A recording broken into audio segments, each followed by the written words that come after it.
A new Alabama law makes it clear that would-be homebuyers cannot be forced to sign a binding contract just to look at a home. The law, which was passed earlier this year and goes into effect next month, is a response to changes made last year by the National Association of Realtors.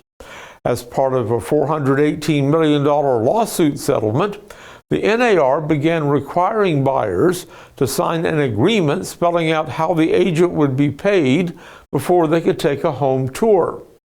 Anniston realtor Chad Barnett says that these agreements made some buyers nervous, and the new state law is designed to make the process more transparent. Bottom line is, for the consumer, it's much more comfortable now for them to call up an agent and want to see a house. Therefore, they're not having to sign something that they might not be familiar with before they walk into a house, because sometimes that could be pressure. You know, if you got somebody coming out and saying, look, I know you love this house and you're probably qualified to buy it, you can buy it, but you have to sign agency with me before you walk in this door. That can be a tall order, and that can be some uncomfortable conversations, and one of which buyers may not be willing to do at the time. Barnett says the Alabama law will supersede the NAR agreement, but he added that the lawsuit settlement has had a positive effect on clarifying the role of real estate agents and making the home buying process easier to understand.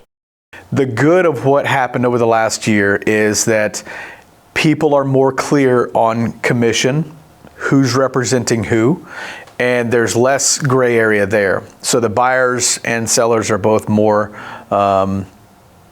informed, you could say. But even though the sellers, they were always informed, because at the listing agreement, we sit down and we say, okay, here's the commission. You know, we're splitting it to list the home, and then the other percentage will go to a buyer agent. And then that's the way the commission structure has always been. And it's always been negotiable. That was the thing, saying it wasn't negotiable. They're just trying to be more transparent in this process and make sure everybody's aware of what's going on. So there is some good of what happened last year.